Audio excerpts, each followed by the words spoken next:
नमस्कार दोस्तों, मेरा नाम है आशुतोष और आप देख रहे हैं डायनामिक कंपल्शन। आज के इस वीडियो में हम बात करेंगे 23 नवंबर 2021 के करंट अफेयर्स की। और ज्ञान को अभी भी छोड़ना नहीं चाहिए, इसलिए वीडियो को अंत तक अवश्य देखिएगा। सबसे पहला प्रश्न है, केंद्रीय हिंदी संस्थान के नए भवन का उद्घाटन कहाँ हुआ? A Nagaland, B Meghalaya, C Uttarakhand, D Jharkhand. And the right answer is Meghalaya. तो केंद्रीय मंत्री धर्मेंद्र प्रधान ने मेघालय के पूर्वी खासी हिल्स, जो कि नया डिस्ट्रिक्ट है, उसमें केंद्रीय हिंदी संस्थान के नए भवन का उद्घाटन किया। ये नवनिर्मित भवन है और यह संस्थान हिंदी को प्रमोट करने के लिए सदैव कार्यरत है। हिंदी को सिखाता भी है ये। और क्वेश्चन ज्यादा इंपॉर्टेंट नहीं है, लेकिन जो ये संस्थान है इसके बारे में समझना बहुत ही ज्यादा इंपॉर्टेंट है। विकिपीडिया में भी इनकी जानकारी दी गई है, आप वहाँ से भी हिंदी या इंग्लिश में पढ़ सकते हैं।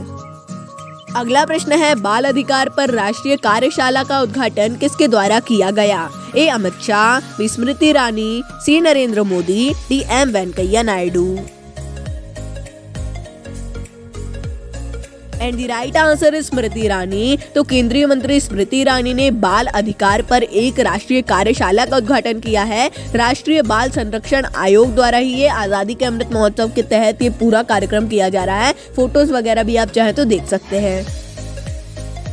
अगला प्रश्न है, इंडियन प्रीमियर लीग यानी आईपीएल 2022 कहाँ खेला जाएगा? ए संयुक्त अरब अमीरात, B Oman, C Bharat, D Bangladesh. And the right answer is Bharat. तो इंडियन प्रीमियर लीग, जिसे हम आईपीएल के नाम से भी जानते हैं, 2022 में से भारत में ही खेला जाएगा। ऑब्वियस सी बात है, इंडियन प्रीमियर लीग है तो। लेकिन कोविड-19 के कारण आईपीएल 2020 में इसका जो दूसरा चरण था वो संयुक्त अरब अमीरात में ही खेला गया था, यूएई में खेला गया था। इसका मतलब है क्योंकि कोविड-19 था उस समय, कुछ समय के लिए भारत में खेला गया था, लेकिन उसके बाद इसे यूएई में मतलब ट्रांसफर कर दिया गया था, आप कह सकते हैं। अगला प्रश्न है, रानी गैदरलियो आदिवासी स्वतंत्रता सेनानी संग्रहालय की नींव किसने रखी? A Narendra Modi, B Amit Shah, C Pushkar Singh Dhami, D Shivraj Singh Chouhan. And the right answer is Amit Shah. तो गृह मंत्री अमित शाह ने मणिपुर में रानी गैदरलियो आदिवासी स्वतंत्रता सेनानी संग्रहालय की नींव रखी है। मणिपुर की ही ये एक मतलब बहुत ही ज्यादा प्रसिद्ध स्वतंत्रता सेनानी है। वहां पर जाकर आप किसी से भी पूछेंगे रानी गैदरलियो कौन है तो वो बता देंगे, यदि उन लोग वहां से थोड़े बिलोंग करते हैं तो। और अगर मैं इसे गलत प्रोनाउंस कर रहा हूँ किसी भी चीज को, तो मैं उसके लिए बहुत बहुत आप लोगों से माफी चाहूंगा। अगला प्रश्न है, इंडियन नेशनल बास्केटबॉल लीग का उद्घाटन किस राज्य में किया गया? A Karnataka, B Punjab, C Uttarakhand, D Rajasthan. And the right answer is Karnataka. तो इंडियन नेशनल बास्केटबॉल लीग का उद्घाटन कर्नाटक के मुख्यमंत्री बसवराज बोम्मई जी के द्वारा किया गया है। ये पूरा लीग है और इसे भारत में बास्केटबॉल को और मजबूत करने के लिए और प्रमोट करने के लिए किया गया है। अब देखा जा रहा है कि बहुत से खेल अब अपने आप को प्रमोट करने की कोशिश कर रहे हैं, जो कि एक बहुत ही अच्छी बात है। अगला प्रश्न है, 18 से 23 नवंबर तक वर्ल्ड एक्सपो का आयोजन कहाँ किया जाएगा? ए नई Delhi, B Washington DC, C Dubai, D Abu Dhabi. And the right answer is Dubai. तो इस बार वर्ल्ड एक्सपो 18 से 23 नवंबर तक दुबई में आयोजित किया जाएगा और इस प्रदर्शनी में महाराष्ट्र के भी सांस्कृतिक वैभव को विभिन्न रूपों में प्रस्तुत किया जाएगा। कई इंडियंस महाराष्ट्र के ही लिए गए हैं वहां पर, और भी यहाँ पर बहुत से अन्य देशों की प्रदर्शनी भी होंगी।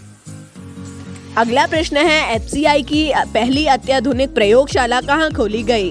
ए अमृतसर, बी गुरुग्राम, सी कोणार्क, डी नई Delhi. And the right answer is Gurugram. तो एफसीआई यानी कि भारतीय खाद्य निगम की पहली अत्याधुनिक प्रयोगशाला गुरुग्राम में खोली गई है और यह खाद्य के नमूनों का परीक्षण करने में बहुत ही अत्याधुनिक है, ऐसा बोला जा रहा है। और इतनी अत्याधुनिक प्रयोगशाला अभी तक भारत में नहीं खोली गई है, ये पहली है ऐसी प्रयोगशाला। अगला प्रश्न है, मर्चेंट शेयर होल्डिंग प्रोग्राम किसने शुरू किया? A PhonePe, B Google Pay, C BharatPe, D Binomo. And the right answer is BharatPe. तो भारत पे ने अपने उपयोगकर्ताओं के लिए merchant share holding programme MSP को लॉन्च किया है। MSP, अब इस पे कंफ्यूज मत हो जाइएगा कि वो MSP है मिनिमम सपोर्ट प्राइस वाला। यहाँ पर मर्चेंट शेयर होल्डिंग प्रोग्राम को भी MSP कहते हैं। कुछ भी प्रकार का प्रश्न आ सकता है, आपको अब ये सब जानकारी एकत्रित करनी होगी। और यह अपने वर्तमान 7.5 मिलियन जो मर्चेंट पार्टनर्स हैं उनके लिए शुरू करेगा, और जैसे जैसे आगे बढ़ेगा इनका ऐप वैसे वैसे और भी आगे बढ़ाते जाएंगे। अगला प्रश्न है, रॉकी माउंटेन इंस्टीट्यूट के साथ किसने समझौता किया? A Telangana, B Rajasthan, C Himachal Pradesh, D Maharashtra.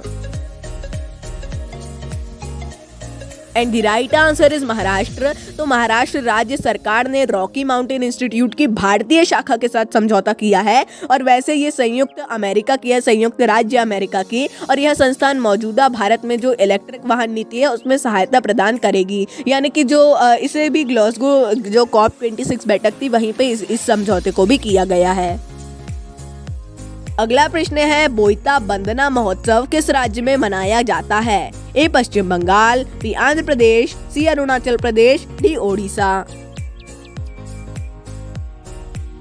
And the right answer is Odisha. तो बोईता बंदना ओडिशा के जल निकायों में मनाया जाने वाला महोत्सव है। इसमें अलग अलग जल निकाय जैसे समुद्र के तट, नदी के तट में लोग शामिल होते हैं, लेकिन भुवनेश्वर की नगर पालिका ने इसे प्रतिबंधित किया था कोविड-19 के कारण, लेकिन फिर भी बहुत से लोग इसमें शामिल हुए हैं। आप चाहे तो इसके बारे में और भी जान सकते हैं। अगला प्रश्न है, भारत का पहला पॉड होटल कहाँ खोला गया? ए बेंगलोर, बी मुंबई, सी नई दिल्ली, डी चेन्नई।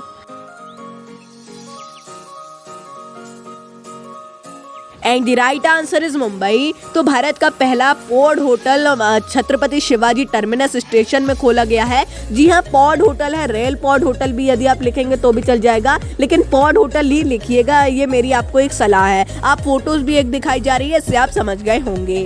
तो दोस्तों ये था अंतिम प्रश्न। मिलता है अगले वीडियो में। नमस्कार, डायनामिक इम्पल्शन।